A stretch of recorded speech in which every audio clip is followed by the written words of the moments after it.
یہاں پر جو ہے وہ حج کا خطبہ دیا جاتا ہے۔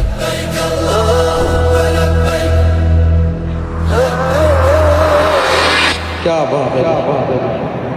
السلام علیکم ورحمۃ اللہ وبرکاتہ۔ ناظرین، حج کی آمد ہے۔ میں اس وقت مکہ مکرمہ میں ہوں اور مکہ میں آج کل بہار ہی بہار ہے۔ عازمین حج اپنی عبادات کے ساتھ آنے والی اہم ترین عبادت کی تیاری کے لیے کمر بستہ ہیں۔ یہاں کی گرمی ہمیشہ ہی مزاج پوچھتی ہے۔ اتنی گرمی استاد، اوئے ہوئے، یوں آج باہر نکلے تو تمازت سے بھرپور دھوپ اور گرم موسم نے ہمیں ویلکم کہا۔ باوجود ایسی شدت کے ہمیں مکے کا موسم بڑا پسند ہے۔ یہاں کے در و دیوار سے محبت ہے، یہاں کی فضا و ہوا سے الفت ہے۔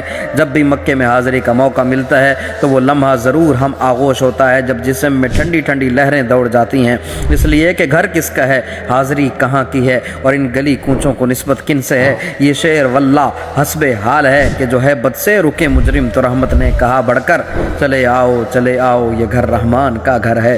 بہرحال باہر آنے کے بعد مطعم ذائقے سے بھرپور ناشتہ کیا، بادہ خوری کی طبیعت سے مجبور ہو کر چائے کے نشے کو تسکین دی، پھر میدان عرفات کی طرف رخ کیا۔ اور اس مرتبہ میدان عرفات کے اندر جو تیاریاں کی گئی ہیں وہ بڑی کمال ہیں۔ حجاج کرام کے لیے دیکھیں ماشاءاللہ، ان کے لیے سب نے ایک سائبان کا بھی انتظام کر دیا گیا ہے۔ یہ نہ کوئی گھر، نہ کوئی آبادی، نہ کچھ اور، یہاں کا وقوف حج کا رکن اعظم ہے۔ اس میدان میں جہاں سارا سال عمرے والے زائرین چند لمحوں کے لیے آتے ہیں، رحمتوں سے کشکول بھرتے ہیں اور روانہ ہو جاتے ہیں، جبکہ 9 ذوالحج کو یہ حاجیوں کا باہیں کھول کر استقبال کرتا ہے اور ظہر تا مغرب انہیں اپنے بازوؤں میں گھیرے رکھتا ہے۔ یہ انہوں نے یہاں پر کچھ کیمیکل وغیرہ بھی ڈالا ہے، یہ والا، جس سے جو ہے آپ اس پہ ہاتھ لگائیں نا تو یہ گرم محسوس نہیں ہوتا، ٹھنڈا ہی ہے۔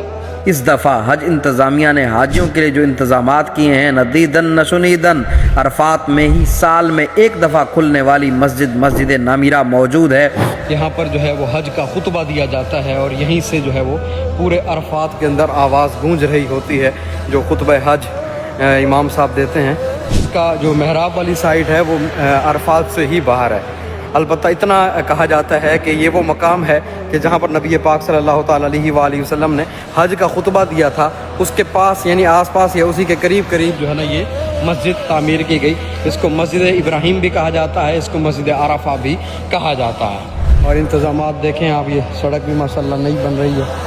اس سال پہلی بار ڈبل فلور ایئر کنڈیشن خیمے، جدید ٹھنڈک کا نظام اور ہر طرف خدام کی بھرپور مصروفیات ہیں۔ مسجد نمیرہ کے احاطے میں گرمی سے بچاؤ کے لیے تاریخ میں پہلی بار جدید چھتریوں کی تنصیب اور نرم فوم سے آراستہ فرش بچھایا گیا ہے۔ آپ ادھر ہاتھ لگا کے دیکھیں نا، بالکل نارمل ہے، کوئی گرم نہیں ہے۔ حالانکہ اس وقت سورج اتنا تپش مار رہا ہے کہ جس کی حد نہیں ہے، لیکن اس کے باوجود دیکھیں بڑا خوبصورت ماحول ہے تاکہ حجاج کرام سکون سے عبادت کر سکیں۔ آئیے آپ کو دکھاتے ہیں میدان عرفات کی وہ مقدس سرزمین جو ایک بار پھر روحانیت، خدمت اور قرب الہی کا عالمی منظر بننے جا رہی ہے۔ وقوف عرفات میں جبل رحمت کے پاس بوریا بستر بچھانا افضل ہے، البتہ دن میں گرمی کی شدت کی وجہ سے خیموں میں ہی رہنا بہتر ہے۔